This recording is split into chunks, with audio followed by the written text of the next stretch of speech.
Manas ka? Yes. Manas talaga to. Pag low carb ka, mawawala yung manas. So, nung nag-low carb, nawala yung manas niya. Yung manas niya, alam mo yung parang karne ng baboy? Napakatigas. Yung ganito na. Oh, yun na. Nung after 2 months niya, malambot na daw yung legs niya. From 7, after 1 month, 2.5. Yung nephro, hindi naniwala. Pinaulit after 1 week. 2.4.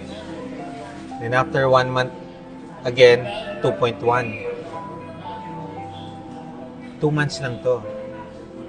Ngayon, yung insulin niya, napababa ko from 35 to 8.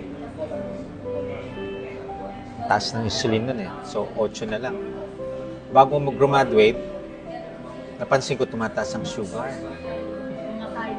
Tumawag ako. Sabi ng asawa, Dok, nagtitinapay ulit, nagbibiskwit, yung ano.